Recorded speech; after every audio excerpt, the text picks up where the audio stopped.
Hey Ian, welcome back to the show. Give us a little update on yourself. Hey there, Brian.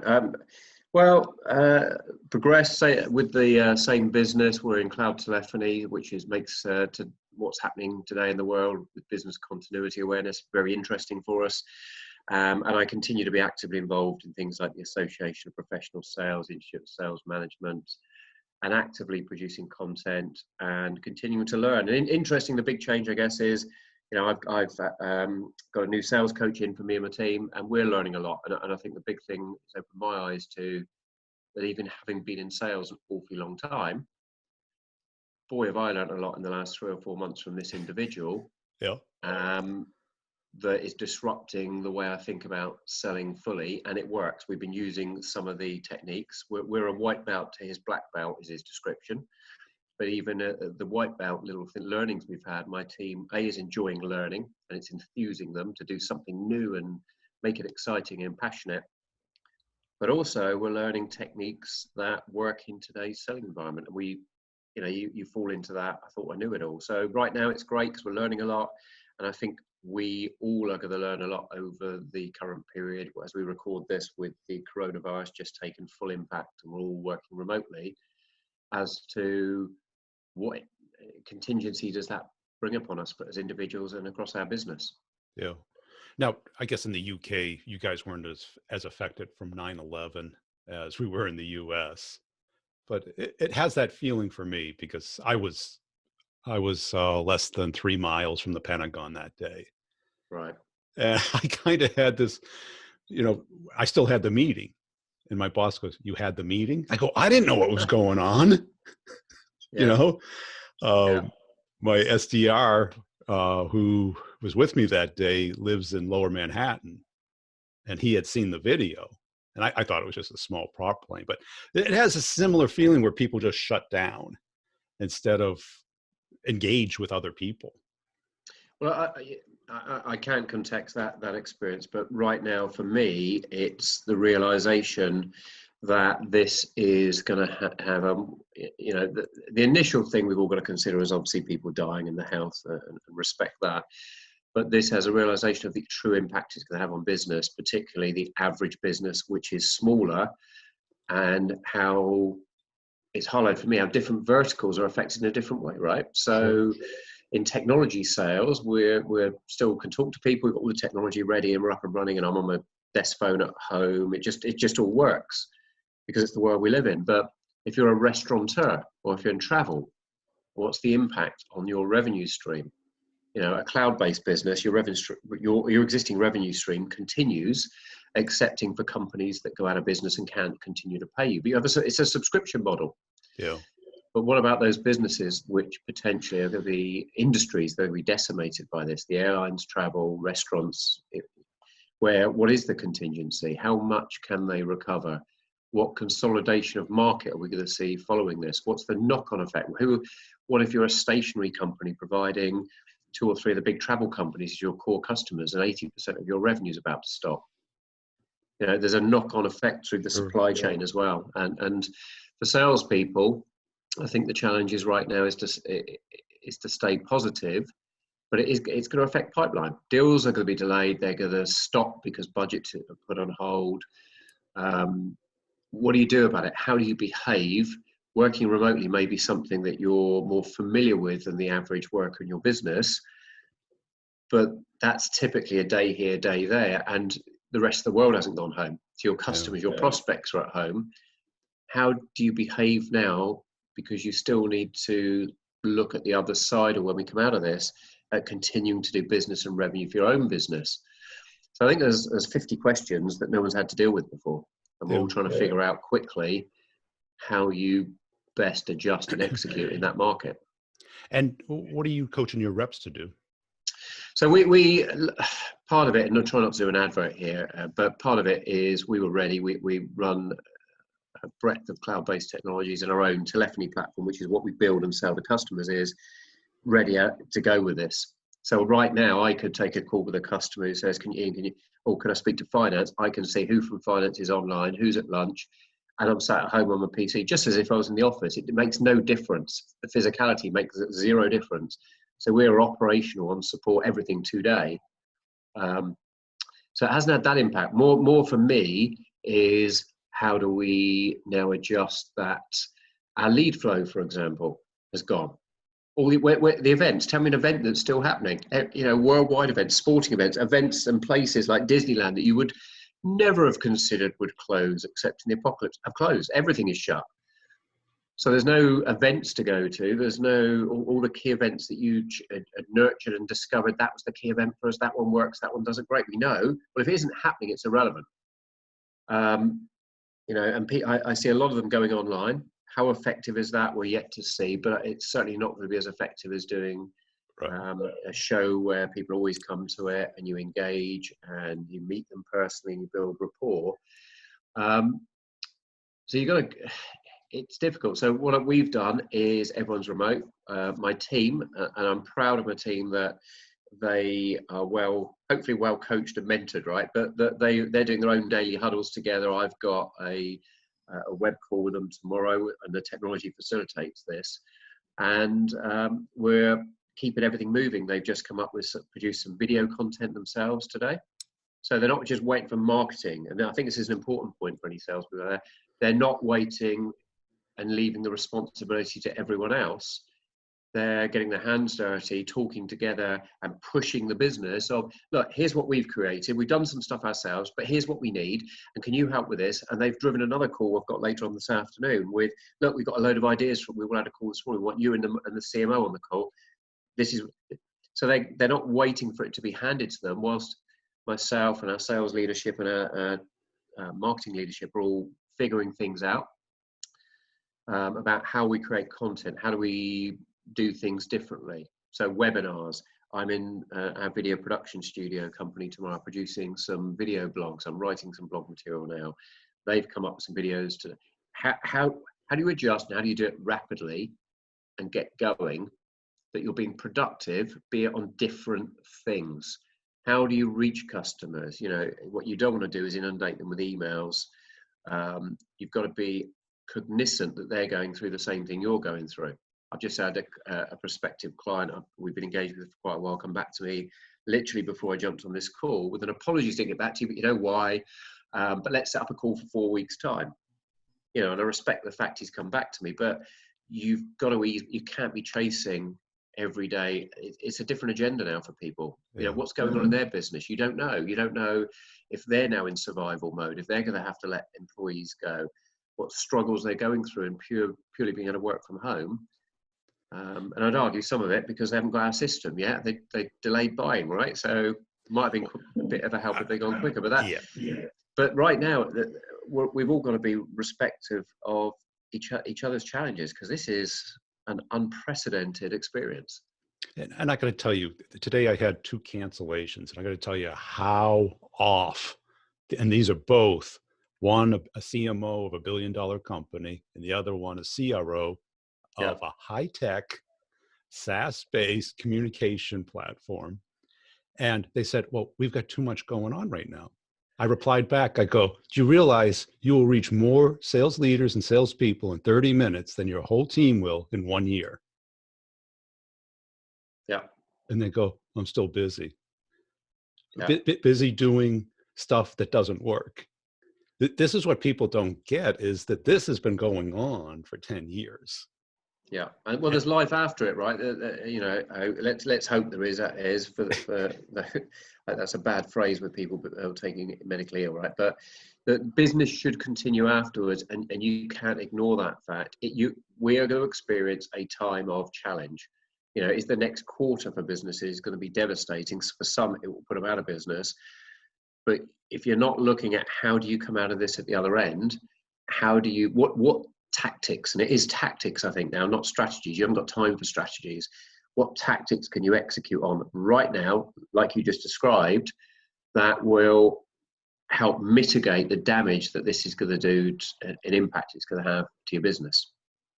Yeah, and I think my motto has always been, or my mindset is, be a salespreneur, not an employee.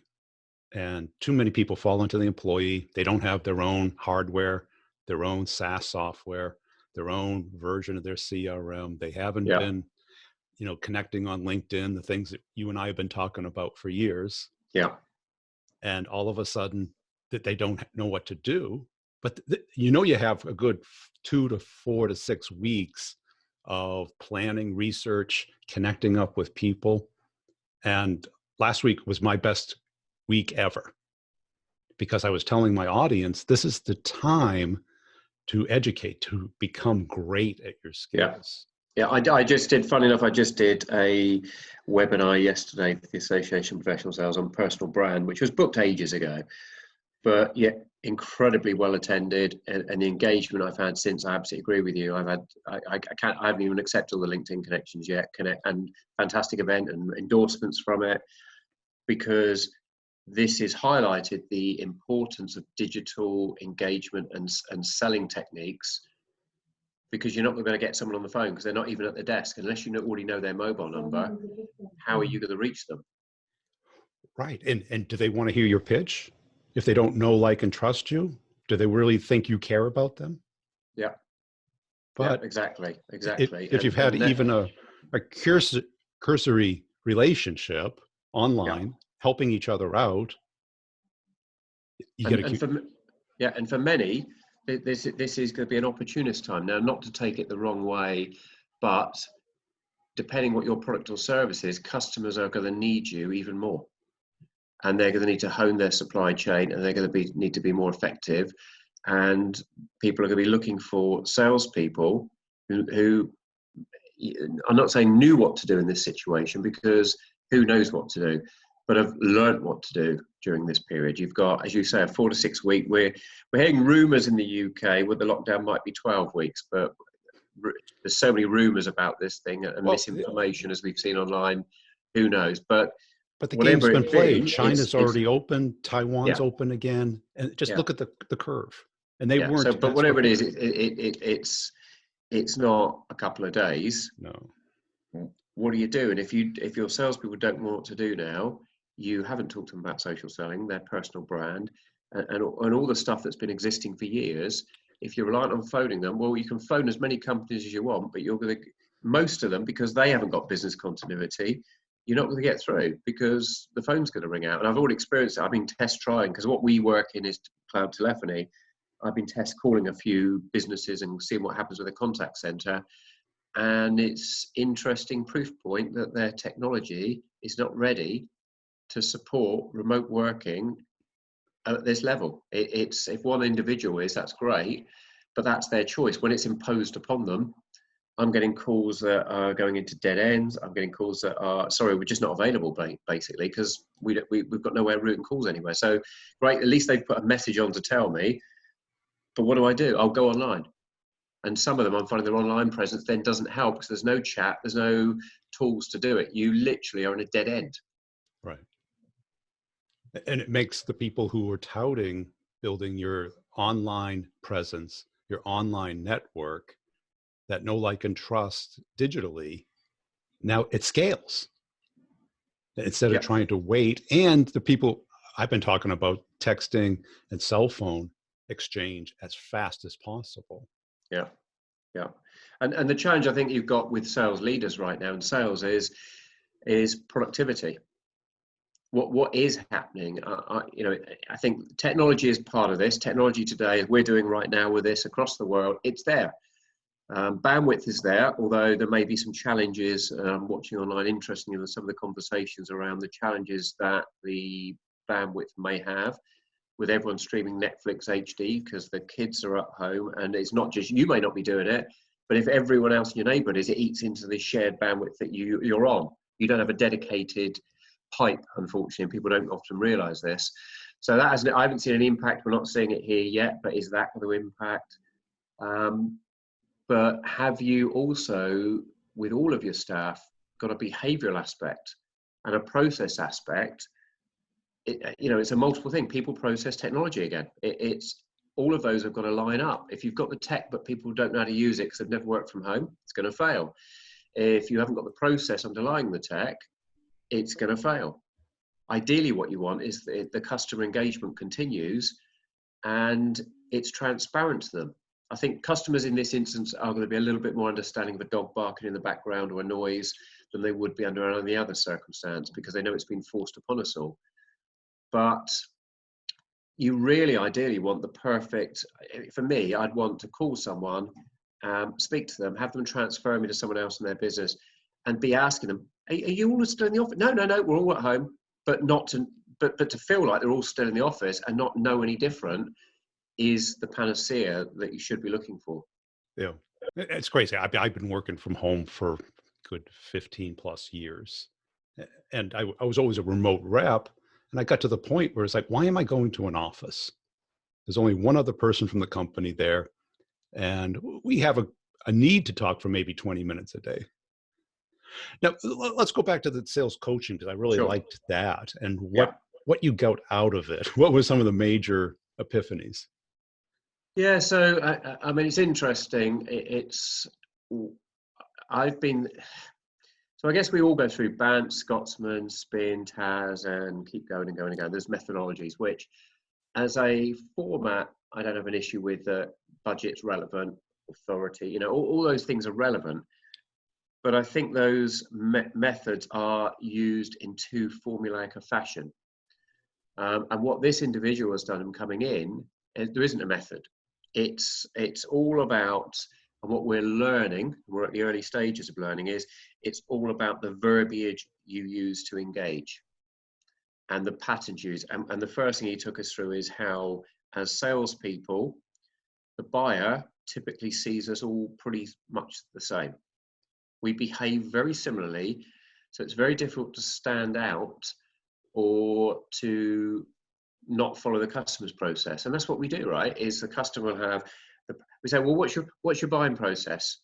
Or whatever phrase you might use to tease it out. Well, what's the next stage? What's the next action? And any salespeople listening to this who haven't, most people do this, right? And I'm guilty myself because it's the pattern we've been educated in to behave like.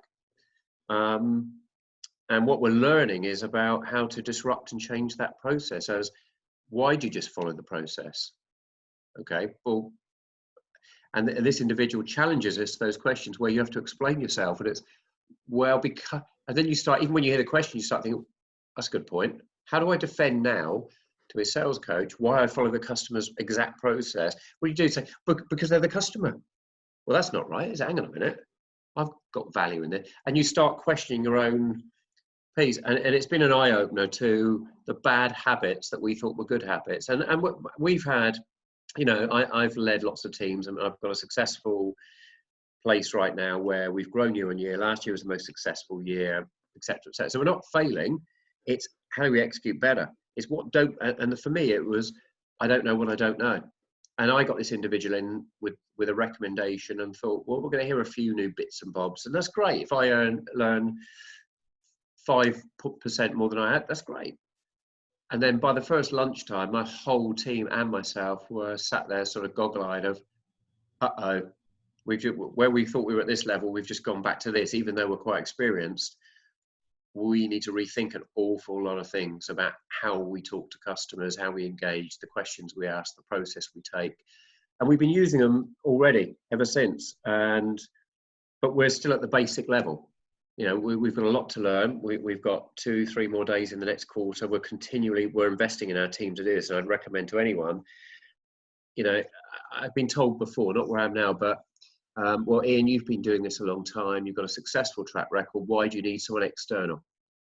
You train them. Why do we need to spend money? And my view is, well, I've got a blinkered view, of the people I'm working with, because I work with them closely. So that makes it difficult to make independent judgment.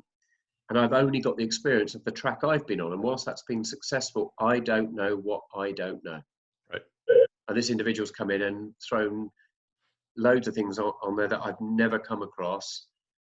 And I sat with my team and said, you know what, guys, I've never learned, and so there's no blame culture. You're doing something wrong. We are doing something wrong, but we all are, because no one's ever told us to do something different. Right. And you got to ask yourself, like, why would Tiger Woods have a coach? He's been playing golf since he was 3 years old. He knows how to play golf, but he can't watch himself swing. He can get a Yeah. video. He doesn't have the same person following him for years. Yeah. And I had that epiphany probably about 5 years ago. I hired a chess coach. Been playing chess since I was 5 years old. Yeah. never been very good. I've been okay, right? But I wanted to get Yeah. better. It was all passion. I apply it to sales. It's very strategic, keeps my mind thinking one more step ahead. And when I did it, my growth and ability in chess went exponential. Yeah. And I think now, with what we're all going through, now is the perfect time to go and find, you will have, and I've said to everyone, and including with our prospect customers, once we get through the initial stages of getting to work from home and getting settled, people are going to have some more time on their hands, right? Because they're not going to have meetings in the office, and a meeting that might have taken 3 hours in the office probably won't be 3 hours online. So they are going to have some bandwidth they didn't expect. What are they going to do with it? And one thing is, you can spend the time to learn some podcast, webinar, learn some stuff. And for salespeople, you can use social techniques to perhaps get some engagement with people you couldn't get on the phone before, and have some conversations that are recognizing the situation that's going on. So, you can ignore that. And you may not want to push them on, you can't do the usual, let's have a meeting. When? But what you can do is start to say, well, look, this is the proposition. Now's probably not the right time, but perhaps what we've got it may have changed. Like, you now need to be more efficient. You now need to change some of your there's some stuff. Why don't we look to have some conversations while we're off, and discussions, and then meet when we all end up back in it. What you don't want to be is assuming everyone's turned off and just go quiet. Right. Panic. Yeah. Business has got to continue. It's just going to continue for a short period in a different format. And the tools like we're using now are openly available. Right. You can easily communicate, phones, mobiles. We're in a world where the technology enables remote working and empowers it. Yeah. And that's it, because time doesn't freeze. The fight, flight, or freeze. Too many people are in the freeze mode. Problem with the freeze mode is that time is a continuum. But And your targets are going to continue, right? your bills continue. The game now is, what do you do about the pipe? Because of the unexpected impact on your prospective customer, out of their control, and they're not going to now spend because the game's changed for them. But what are you going to do about it?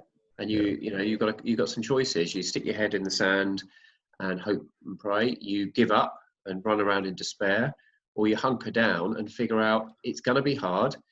I'm going to have to do some things differently. I'm going to have to perhaps learn some new skills, approach things differently. And I may not come out the back of it for, let's say, calendar Q3 or 4 this year as successful as I would have been.